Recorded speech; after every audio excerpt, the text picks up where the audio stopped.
కాదు లక్ష్మి, నీకేం కాదు. నందిని నేను నా ప్రాణంలో చూసుకుంటాను. నేను మాటిస్తున్నాను.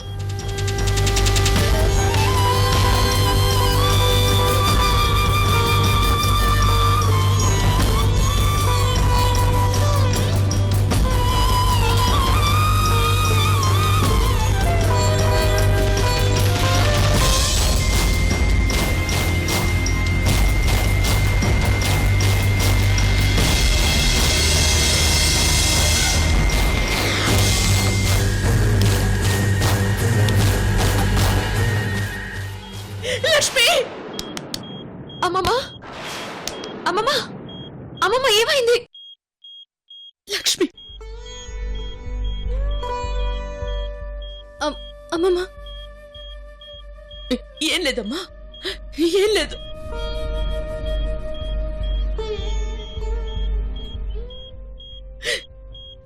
లక్ష్మి, నువ్వు కోరిన విధంగా నందిని బాధ్యత నాదే. నీకు సంతోషమేగా?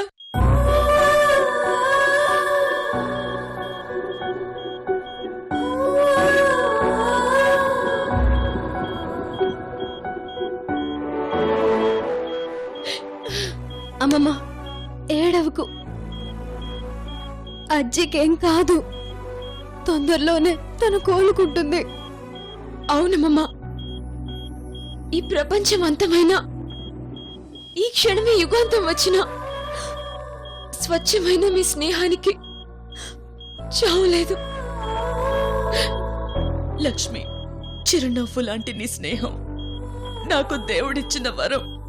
నీ స్నేహం అంతులేనిది, స్వార్థం లేనిది, అతీతమైనది. అలాంటి నీ స్నేహం నాతో ఎప్పటికీ ఇలాగే ఉండాలంటే నువ్వు తొందరగా రికవర్ అవ్వాలి. అవుతావు, నాకు ఆ నమ్మకం ఉంది లక్ష్మి.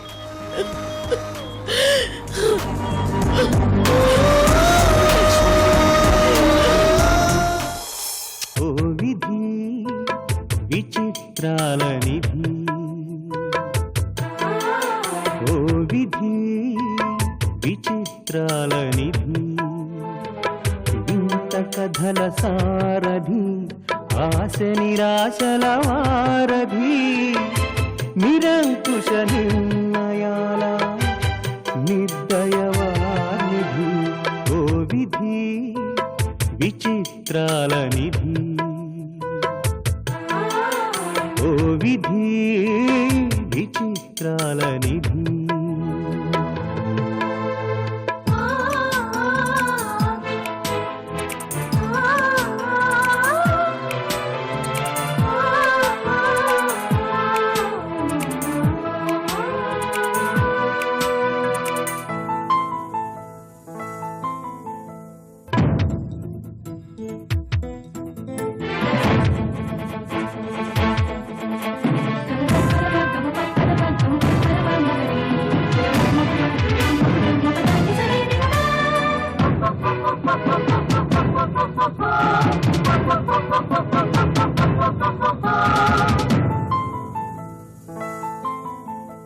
ఊహలు తలకిందులు చేసి ఉనికిని చాటుకుంటావు, ఊహించని మలుపులతో ఉసురు పోసుకుంటావు.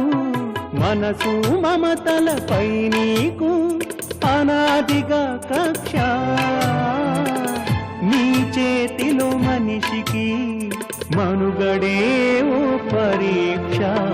ఓ విధి విచిత్రాల నిధి, ఓ విధి విచిత్రాల నిధి.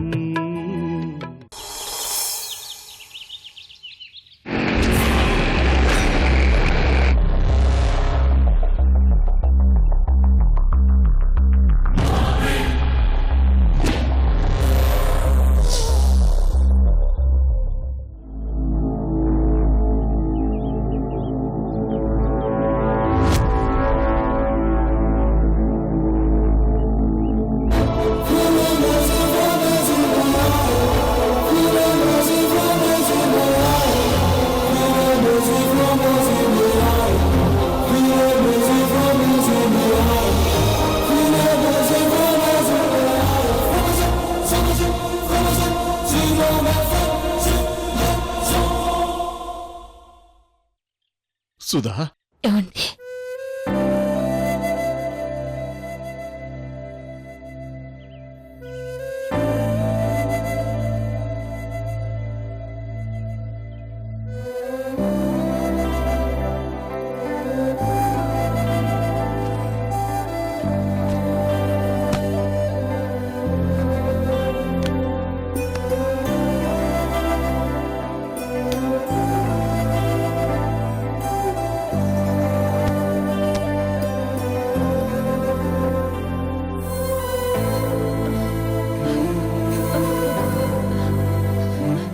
సుధా, ఎన్నాళ్ళకు నువ్వు బయటకొచ్చావయ్యా?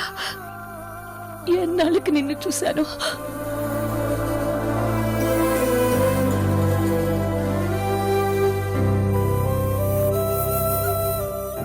సుధా, ఇంకొచ్చేసాను కదా.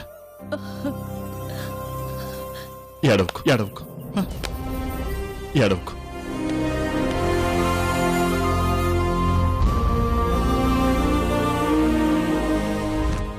అయ్యా, ఏంటయ్యా ఇవి? ఇవే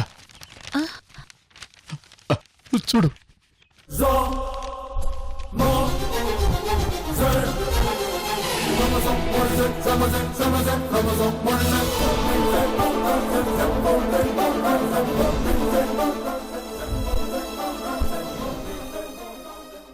సుధా, మన అమ్మాయి నందిని ఫోటోలు జైల్లో గీశాను.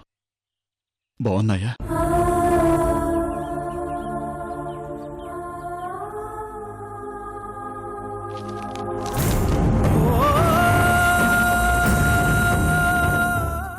మన కూతురు మూలంగా నువ్వు 15 సంవత్సరాలు జైల్లో గడిపితే తను ఎక్కడుందో అని వెతుకుతూ నేను 15 సంవత్సరాలు బయటే గడిపాను. నువ్వు లోపల ఉన్నా, నేను బయట ఉన్నా, ఇద్దరం నరకంలోనే ఉన్నాం. సుధా, మనమ్మాయి ఈ ప్రపంచంలో ఎక్కడున్నా సరే నేను వెతికి పట్టుకుంటాను. నా కూతురు నాకు కావాలి సుధా, నాకు కావాలి.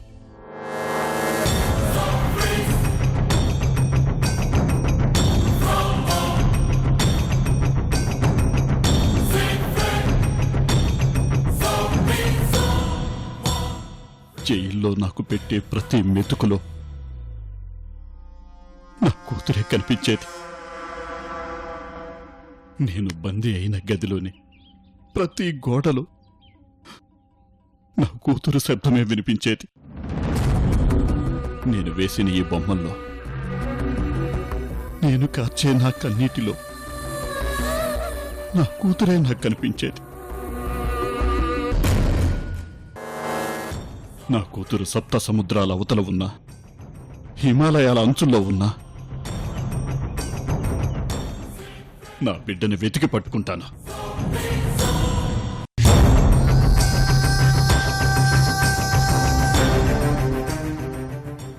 నన్ను క్షమించు సుధా, క్షమించు. ఎందుకయ్యా? ఆవేశంలో తప్పు చేసి 15 సంవత్సరాలు నీకు దూరమై నిన్ను కష్టాలు పాలు చేశాను. నీకు ఎన్నో సమస్యలు తెచ్చిపెట్టాను. నన్ను క్షమించు సుధా. అలా అనద్దయ్యా. నిన్ను చూడగానే నా కష్టాన్ని మర్చిపోయానయ్యా. నువ్వు చెప్తుంటే మన కూతురు మనకు కనిపిస్తుందనే నమ్మకం కలుగుతోంది. ఆ దేవుడు ఇంకా ఎన్నాళ్ళుంచుతాడు సుధా? మన కూతుర్ని తప్పకుండా మనకి కనిపించేలా చేస్తాడు, మన దగ్గరికి పంపిస్తాడు.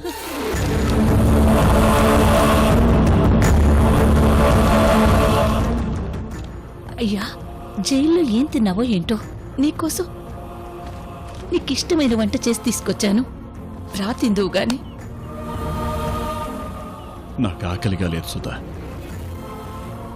నా బిడ్డని కనిపెట్టాలి. నా బిడ్డ కనిపించిన తర్వాతే నాకు ఆకలి. అంతవరకు నాకేమీ వద్దు.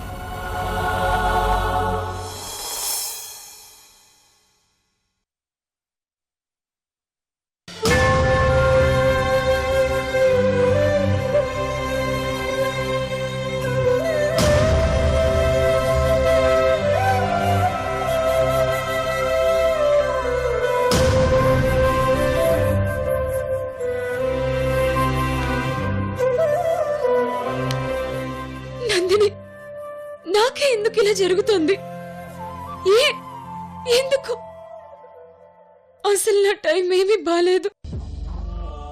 నేనే చావు బ్రతుకుల మధ్య ఉన్నాను. ఇప్పుడు అజ్జి కూడా ఇలా జరగడం నేను తట్టుకోలేకపోతున్నాను. రోజీ, అజ్జికేం కాదు. అజ్జి బ్రతకాలని మనం ఇంతమంది కోరుకుంటున్నప్పుడు మన నుంచి తనని వేరు చేయడం ఆ దేవుడి తరం కూడా కాదు.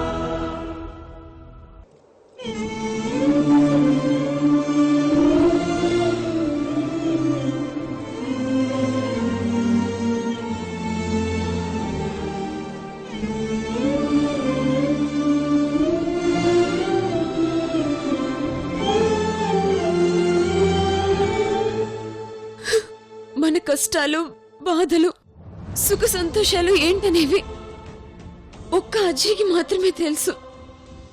నువ్వు నాలా, నేను నీలా ఉన్నామనే సంగతి తనలోనే దాచుకొని మనకొక పెద్ద దిక్కులా మనల్ని నడిపించే అజ్జిని ఇలాంటి పరిస్థితుల్లో చూడలేకపోతున్నాను.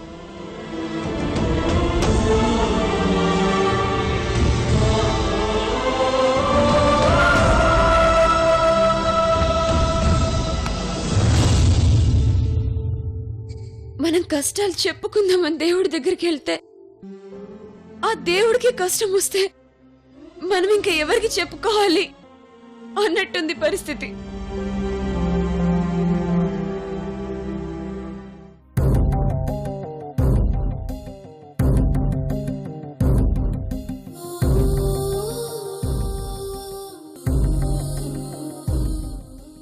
రోజీ,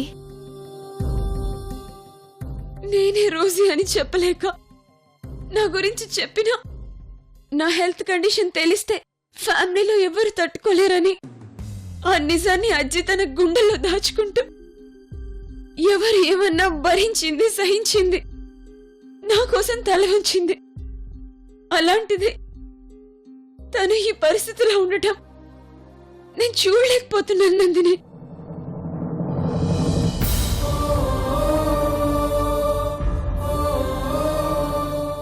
అయినా నా జాతకమే అంత. నేను ఆశపడేది, ఇష్టపడేది, ప్రేమించేది ఏది నాకు దక్కకుండా పోతుంది.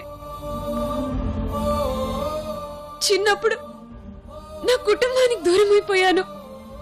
యాక్సిడెంట్ వల్ల నా ప్రాణానికి ప్రాణమైన నిన్ను దూరం చేసుకుంటున్నాను.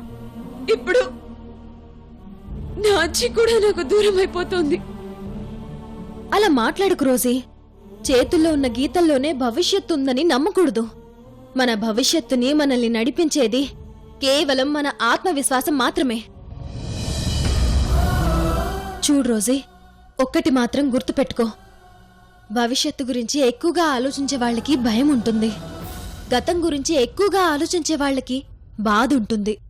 కానీ వర్తమానంలో జీవించే వాళ్ళకి ఆనందం ఉంటుంది. సరే, అజ్జికి అలా అయినప్పటి నుంచి నువ్వేమీ తినలేదు. పద, భోంచేద్దు గాని. వద్దు, నాకేమీ తినాలని లేదు. రోజీ, తినకపోతే ఎలా? తిన్నాక టాబ్లెట్స్ వేసుకోవాలి కదా. పద, లే లే. నందిని, టాబ్లెట్స్ వేసుకుంటే నా హెల్త్ బాగైపోతుందా? అయినా ఇవన్నీ చూస్తుంటే నేను ఇంకా ఎందుకు బ్రతికున్నానా అనిపిస్తోంది. రోజీ, పిచ్చి పిచ్చిగా మాట్లాడుకు. ఒక్కోసారి బతుకుతామన్న మనిషి చనిపోతారు, చనిపోతామన్న మనిషి బతుకుతారు. మనిషి జీవితం ఎవ్వరికి అంతు పట్టింది.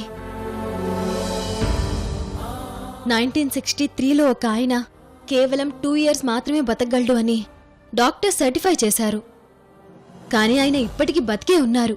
ఆయన ప్రపంచానికి ఒక గొప్ప scientist, the master of science fiction. ఆయనే స్టీఫెన్ హాకింగ్.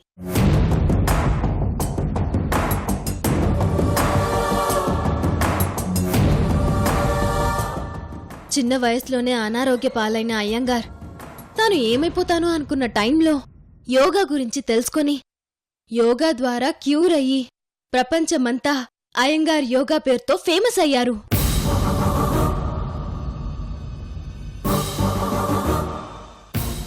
బతుకుతామా బతకమా అనేది తర్వాత. మనకంటూ ఒక విశ్వాసం ఉండాలి, మనకంటూ ఒక కాన్ఫిడెన్స్ ఉండాలి.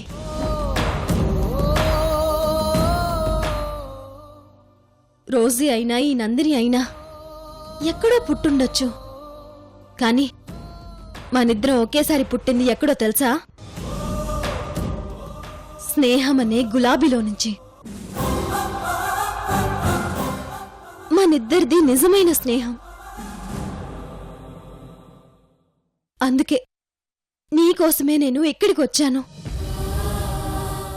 నా ప్రేమను కూడా త్యాగం చేయడానికి వెనకాడలేదు.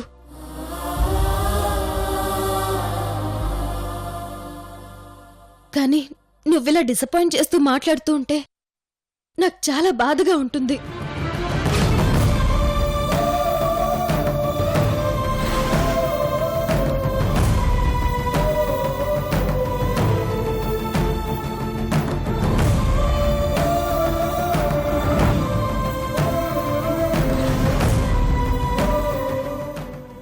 ఎస్, నందిని చెప్పింది కరెక్ట్. నేను ఇంకొన్నాళ్ళు బ్రతకాలి.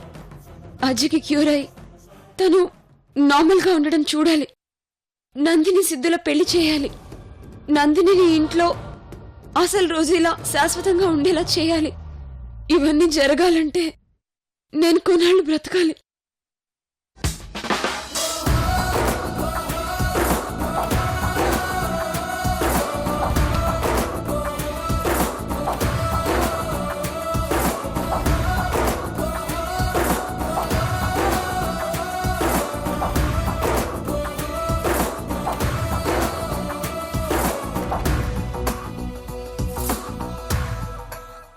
ఐమ్ సారీ నందిని, నేనేమైనా తప్పుగా మాట్లాడుంటే నన్ను క్షమించు.